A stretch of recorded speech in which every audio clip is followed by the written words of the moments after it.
Hello everyone, this is Animesh और आज जो नोटिफिकेशन मैं आपके लिए लेकर आया हूँ वो है central institute of plastics engineering and technology की तरफ से।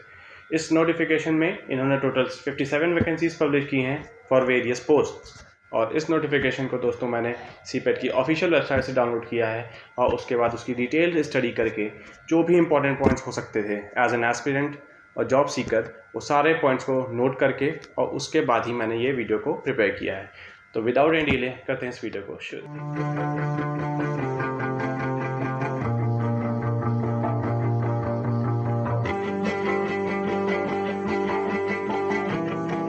तो सबसे पहले दोस्तों मैं आपको ये बताना चाहूँगा कि इस एडवर्टाइजमेंट में 7 टाइप्स की डिफरेंट पोस्ट दी गई हैं और हर पोस्ट को हम इंडिविजुअली देखेंगे कि उनमें क्या रिक्वायरमेंट्स मांगी हैं। तो सबसे पहले जो पोस्ट हमारे सामने है वो है senior officer personal and administration की, जिसकी यहाँ 4 वैकेंसीज दी गई हैं, एक अनरिजर्व के लिए, 2 ओबीसी के लिए और एक एससी के लिए। इस वैकेंसी में जो आपको लेवल ऑफ पे मिलेगा वो लेवल 11 मिलेगा, जिसकी की इनिशियल बेसिक होगी 67,700 रुपीज़ और उसके बाद जो एडमिसिबल अलाउंसेज होंगे। तो सेकंड पोस्ट आपके सामने है वो है ऑफिसर पर्सनल एंड एडमिनिस्ट्रेशन की। इसमें कुल 6 पोस्ट दी गई हैं, 2 अनरिजर्व के लिए, एक ओबीसी के लिए, एक ईडब्ल्यूएस के लिए और 2 एससी के लिए। इसमें जो आपको इनिशियल बेसिक मिलेगा वो 56,100 दैट इज़ लेवल 10 उसके हिसाब से मिलेगा और इसमें आपके एडमिसिबल अलाउंसेज जुड़ेंगे। थर्ड पोस्ट जो है हमारी टेक्निकल ऑफिसर की है। इसकी टोटल 10 पोस्ट दी गई हैं, 3 अनरिजर्व के लिए, 3 ओबीसी के लिए, एक ईडब्ल्यूएस के लिए, 2 एससी के लिए और एक एसटी के लिए। इसमें जो आपको लेवल ऑफ पे मिलेगा वो लेवल 10 मिलेगा, that is initial basic of 56,100 rupees. इसके बाद इसमें एडमिसिबल अलाउंसेस ऐड हो जाएंगे। तो ये थी हमारी ग्रुप ए कैटेगरी की पोस्ट। अब हम आते हैं ग्रुप बी पे। तो ग्रुप बी में सबसे पहली जो कैटेगरी है वो assistant officer personal and administration और बैंकिंग एंड फाइनेंस की। तो ग्रुप बी में जो सबसे पहली पोस्ट आती है वो assistant officer personal and administration and banking and finance की आती है। इसकी कुल 6 पोस्ट दी गई है, एक अनरिजर्व के लिए, 2 ओबीसी के लिए, एक ईडब्ल्यूएस के लिए और 2 एससी के लिए। इसमें जो आपको इनिशियल बेसिक मिलेगा वो मिल रहा है 44,900 दैट इज लेवल 7। इसके बाद एडमिसिबल अलाउंसेस ऐड हो जाएंगे। तो सेकंड पोस्ट है हमारी वो है असिस्टेंट टेक्निकल ऑफिसर की। इसमें टोटल 10 पोस्ट दी गई हैं, 3 अनरिजर्व के लिए, 3 ओबीसी के लिए, एक ईडब्ल्यूएस, 2 एससी और एक एसटी के लिए। इसमें भी आपको इनिशियल लेवल 7 के हिसाब से मिलेगा, that is 44,900 plus admissible allowances. अब जो हमारे पास लेवल सी की पोस्ट है उसमें पहली पोस्ट है एडमिनिस्ट्रेटिव असिस्टेंट ग्रेड 3 की, जिसकी यहाँ पर 6 पोस्ट दी गई हैं, 2 अनरिजर्व के लिए, 2 ओबीसी के लिए, एक ईडब्ल्यूएस और एक एससी के लिए। इसमें जो आपको इनिशियल बेसिक मिलेगा वो 21,700 के हिसाब से मिलेगा और उसके बाद एडमिसिबल अलाउंसेस ऐड हो जाएंगे। इसके बाद इसी कैटेगरी में सेकंड पोस्ट है टेक्निकल असिस्टेंट ग्रेड 3 की। यहाँ पर कुल 15 पोस्ट दी गई हैं, 5 अनरिजर्व के लिए, 5 ओबीसी के लिए, 2 ईडब्ल्यूएस के लिए और 3 एससी के लिए। यहाँ पे भी आपको initial basic 21,700 that is level 3 के हिसाब से मिलेगा प्लस एडमिसिबल अलाउंसेस। तो ये हो गई टोटल नंबर ऑफ पोस्ट की बात और आपकी जो सैलरी आपको मिलने वाली है। अब हम इसके बाद आते हैं एसेंशियल क्वालिफिकेशंस पर। तो जो सबसे पहले हमने पोस्ट देखी थी वो थी senior officer personal and administration की। उसकी अगर हम एजुकेशनल क्वालिफिकेशन और एज लिमिट की बात करें तो सबसे पहले आपकी मैक्सिमम एज हो सकती है मैक्सिमम 40 ईयर्स। इसके बाद आपकी एजुकेशनल क्वालिफिकेशन के लिए आपको एक ग्रेजुएट होना चाहिए। उसके बाद आपको 2 ईयर का फुल टाइम रेगुलर एमबीए और या फिर post graduation in public administration या फिर post graduate diploma in management होना चाहिए with 55% marks at graduate and post graduate level. इसके बाद जो आपको मिनिमम एक्सपीरियंस होना चाहिए आपके पास वो होना चाहिए 8 ईयर्स का। अगर आपके पास ये सारी क्वालिफिकेशंस हैं तो आप इस सीनियर ऑफिसर पर्सनल एडमिनिस्ट्रेशन की पोस्ट के लिए ईजिली अप्लाई कर सकते हैं। जो सेकंड पोस्ट थी हमारी वो थी ऑफिसर पर्सनल एंड एडमिनिस्ट्रेशन की, जिसके लिए आपकी मैक्सिमम एज लिमिट हो सकती है 35 ईयर्स और एसेंशियल क्वालिफिकेशन सेम होगी as an senior officer, but यहाँ पर डिफरेंस आता है सिर्फ और सिर्फ एक्सपीरियंस के ईयर्स में। मतलब यहाँ पर आपको मिनिमम जो एक्सपीरियंस ईयर्स चाहिए वो होने चाहिए 5।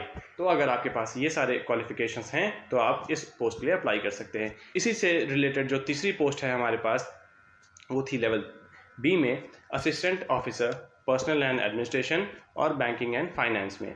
इस पोस्ट के लिए आपकी मैक्सिमम एज हो सकती है 32 years. For the post of personal and administration आपकी जो एसेंशियल क्वालिफिकेशन होगी वो सेम होगी एज एन ऑफिसर और सीनियर ऑफिसर, बट आपकी जो मिनिमम ईयर्स ऑफ एक्सपीरियंस मांगा है वो मांगा है 3 ईयर्स। इसके बाद जो बैंकिंग एंड फाइनेंस की असिस्टेंट ऑफिसर की पोस्ट है उसके लिए आपकी जो एजुकेशनल क्वालिफिकेशन होगी वो बीकॉम के बाद आपने एमबीए किया होना चाहिए फाइनेंस में, या फिर अगर आप एमकॉम हैं तो आप इस पोस्ट के लिए अप्लाई कर सकते हैं विद 3 ईयर्स ऑफ एक्सपीरियंस।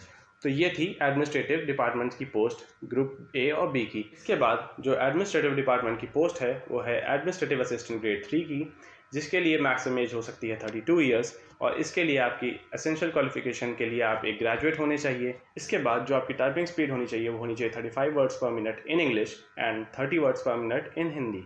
तो अगर आपके पास ये क्वालिफिकेशन है, इसके साथ साथ आपके पास 2 साल का ऑफिस रिलेटेड वर्क्स में एक्सपीरियंस होना चाहिए। उसी के साथ आपको नोटिंग, ड्राफ्टिंग और MS ऑफिस में आप प्रोफिशिएंट होने चाहिए। अगर आपके पास ये सारी क्वालिफिकेशंस हैं तो आप इस पोस्ट के लिए ईजिली अप्लाई कर सकते हैं। अब हम अपनी टेक्निकल कैडर में आते हैं। तो टेक्निकल कैडर में जो ग्रुप ए की पोस्ट थी वो थी टेक्निकल ऑफिसर की, जिसके लिए आपके पास ME/MTech होना चाहिए इन पॉलीमर और प्लास्टिक्स रिलेटेड फील्ड में। इसके साथ साथ आपके पास 2 इयर्स पोस्ट क्वालिफिकेशन एक्सपीरियंस होना चाहिए, या फिर आप PhD होल्डर होने चाहिए इन प्लास्टिक्स और पॉलीमर कैटेगरी में। इसके बाद आपके पास PhD के बाद 1 साल का पोस्ट क्वालिफिकेशन एक्सपीरियंस होना चाहिए इन रिलेवेंट फील्ड्स में।